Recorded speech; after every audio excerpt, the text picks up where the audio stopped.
Bonsoir à vous tous et merci d'être en notre compagnie. Nous sommes dans le programme du soir sur New World Info.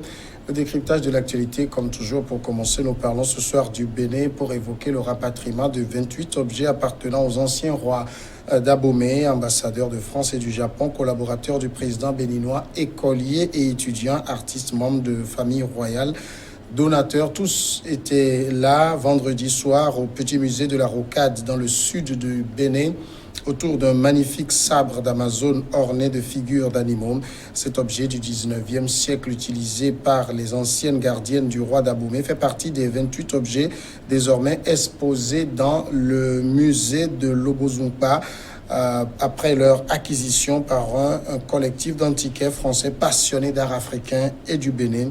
Ces magnifiques rocades sont de retour sur la terre qui les a vus naître sans enthousiasme. Eric Tosa, directeur du cabinet du ministre béninois de la Culture. On va en parler tout de suite. C'est avec Mamadou Diouf, notre éditorialiste. Bonsoir Mamadou Diouf. Bonsoir Samuel. Il faut le dire d'emblée, le rapatriement de ces 28 objets n'est pas à inscrire dans le programme de rapatriement des objets entre le Bénin et la France. Non, ici c'est différent. Comme vous l'avez dit, il y a un collectif d'antiquaires de Saint-Germain-des-Prés qui se trouve en France, composé de gens qui sont passionnés d'art premier, en particulier d'art premier appartenant au Bénin, qui depuis quelque temps étaient en train de faire un travail qui était dans la logique de ce que demandent les pays africains, rapatrier ces statuettes vers leur pays d'origine. Eux, ils sont allés plus loin que ce que la France est en train de faire. Ils ont en fait acheté ces objets lors d'une vente aux enchères, et chaque objet a coûté pratiquement des milliers de dollars, et ils ont voulu acheter ces objets auprès de collectionneurs privés pour ramener ces objets au niveau du Bénin. D'ailleurs, le musée dans lequel on est en train de mettre ces objets, ils ont même participé à financer la mise en place de ce musée pour qu'après que ces objets aient été récupérés, qu'on puisse les ramener. En fait, leur initiative est antérieure même à l'initiative du président Macron, qui avait consisté à demander à Felwine Sarr et à Bénédicte Pavot de venir faire le point sur la question des objets d'art africains qui se trouvent dans les musées africains. Mais ils avaient fait le travail avant, il fallait que le musée soit construit avant qu'ils ne viennent pour déposer là-bas des objets. Ils y ont déjà mis même un certain nombre d'objets. Et essentiellement, les 28 objets sont composés de quoi? Les 28 objets ici sont composés de 2 sculptures d'abord. Vous avez également 8 sabres, 16 recades et 2 couteaux. La particularité, c'est qu'une bonne partie de ces objets étaient utilisés par ce qu'on appelle les Amazones, celles qui étaient là, qui étaient les gardiennes du temple, si on peut le dire ainsi. Et un des sabres qui a été présenté même, qui a été remis symboliquement, puisqu'on n'a pas remis tous les 28, parce qu'il était très beau, très bien orné avec des figures d'animaux. C'est lui qu'on a utilisé pour faire le passage, j'allais dire, de symbolique des objets entre les mains de ceux qui les ont achetés et de ceux à qui ces objets appartiennent. Est-ce que les 28 objets qui ont été remis, on peut considérer qu'il s'agit d'objets de premier choix ou d'objets secondaires? C'est des objets quand même de premier choix, puisque quand on parle des Amazones, on retourne dans le royaume carrément d'Abomey avec les rois. Et ces objets ont quand même une signification d'un point de vue historique, tout comme une signification d'un point de vue symbolique. C'est vrai qu'il y a d'autres objets, parce que quand on prend les objets d'art africains, les objets n'ont pas les mêmes valeurs. Il y a les statuettes que la France a promis, les 26, que la France a déjà promis de restituer après que Felwine Sarr et Bénédicte Pavot aient publié leur rapport. Ces objets ne sont pas revenus jusqu'à présent. La symbolique n'est pas la même, parce que ces statuettes que la France veut ramener, c'est des statuettes qui sont directement liées au roi. Parce qu'ils avaient l'habitude de faire une sorte de statuette du roi avec mi-homme, mi-animal. C'est comme ça que ça se faisait. Pour Béhanzin, par exemple, la statuette, c'était mi-homme, mi-requin. Pour Glélé, c'était mi-homme, mi-lion, etc.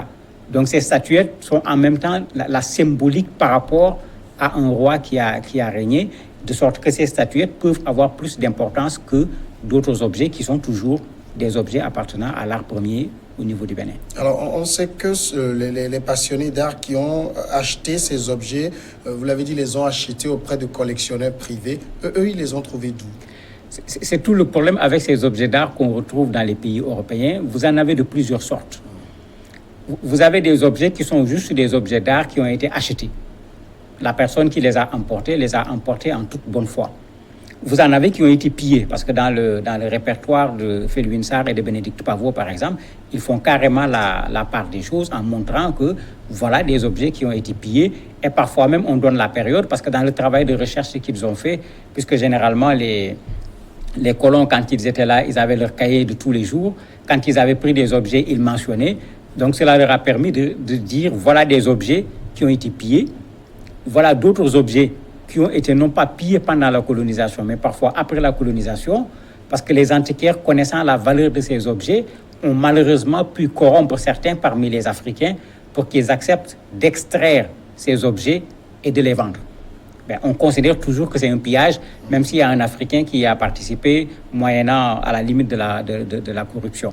Donc vous avez toutes ces sortes d'objets que l'on retrouve actuellement dans les musées européens. Le Bénin en particulier en réclame 5000 à la France. Donc quand on dit 28 ici, 26 là-bas, il reste encore bien d'autres objets dans les musées français. Pour ceux qui les ont achetés, quelle relation ont-ils avec le Bénin? Pourquoi particulièrement le Bénin? En fait, comme je l'ai dit tout à l'heure, en ce qui concerne l'art, vous avez des gens qui ont tendance à se spécialiser par rapport à une culture donnée. Les Fans, par exemple, les Fonds, les Ashanti, etc. Et après, par la suite, vous avez parfois quelqu'un qui n'est pas de cette culture, qui n'est pas né dans ce pays, mais à la limite, qui est beaucoup plus imprégné, même que ceux qui sont nés dans ce pays, de cette culture-là. Et ça les amène souvent en quelque sorte, à faire partie de ce pays à cause de ce patrimoine culturel. Et eux, c'est cet amour qu'ils ont pour le Bénin, ce respect qu'ils ont pour ce patrimoine, qu'ils considèrent comme un patrimoine appartenant au Bénin, qui les a amenés à vouloir acheter. Donc, ils pouvaient en faire leur propre collection parce qu'ils l'ont acheté de façon légale lors d'une vente aux enchères. Ce n'était pas quelque chose de caché, de clandestin. Mais au moment où ils achetaient ces objets à la vente aux enchères, l'intention était déjà de ramener ces objets au Bénin, puisqu'ils avaient déjà participé à la construction du musée où on allait à nouveau exposer ces objets. Donc finalement, vous voyez des gens qui ne sont pas des Béninois, mais qui se battent pour que ce patrimoine puisse retourner là où il vient. Pour le Bénin, comment peut-il profiter aujourd'hui du retour de ces objets? Ils peuvent certainement en profiter parce que la directrice du musée disait qu'en fait, depuis la reconstruction, le musée est fréquenté. Pour le moment, pas grand-chose, parce qu'elle disait qu'il y a quand même 7000 visiteurs par an. Dans des musées en Afrique, il y a plein de musées en Afrique qui n'ont même pas 7000 visiteurs par an. Bon, avec toute la médiatisation qui accompagne aujourd'hui le retour de ces objets, les ambassadeurs qui sont allés, la cérémonie qui a été organisée, pas seulement les gens de la localité, d'autres personnes vont vouloir venir également pour visiter ce musée. Ça permettra de développer davantage cette question-là. Ça peut même ouvrir la porte à un tourisme pour d'autres personnes intéressées par l'art africain pour venir au niveau de cette partie sud du Bénin, observer ces objets anciens qui ont appartenu à des rois ou aux Amazones qui étaient autour de ces rois. Les objets qui étaient déjà exposés dans ce musée, on le sait, ils appartenaient à ce même collectif d'antiquaires de Saint-Germain-des-Prés. Il faut attendre d'autres choses du genre? D'autres choses du genre, oui, mais certainement, il faut attendre surtout la restitution. Parce que le président Talon, quand même, avait appuyé sur ce côté en demandant carrément qu'on rende au Bénin ce qui appartient au Bénin. Il n'y était pas allé dans ce sens où vous avez des personnes qui se lèvent sous forme de bonne volonté pour acheter. Pour les objets qui avaient été pillés, il avait été très clair. Il avait demandé qu'on restitue les objets. Donc, quand est-ce que ça va se faire, on ne sait pas encore, parce qu'il y a des complications sur le plan juridique qui avaient été soulignées par Felwine Sarr et Bénédicte Pavot. Ils vont peut-être faire comme ce qu'ils ont fait avec le Sénégal. Symboliquement, on a ramené le sabre de El Hadj Omar. Bon, théoriquement, ce n'est pas une restitution parce que les conditions juridiques ne sont pas encore réunies. Mais la méthode, on donne pour 5 ans. Après, on prolonge Bon, jusqu'à ce que finalement la chose rentre définitivement chez elle, en attendant que l'Assemblée nationale au niveau de la France modifie un certain nombre de lois pour rendre plus facile cela. Bon, ceux-là n'ont pas attendu toute cette procédure. Ils ont utilisé une méthode qui était beaucoup plus simple, aller chez des privés qui possèdent des objets d'art appartenant à la culture béninoise, l'acheter en bonne et due forme et venir restituer. La méthode est beaucoup plus rapide que l'autre méthode qui est en train d'être utilisée. Mamadou Diouf, merci d'avoir répondu à nos questions. C'est moi qui vous remercie. Nous allons marquer la pause, très courte pause, pour recevoir ensuite l'invité de ce soir.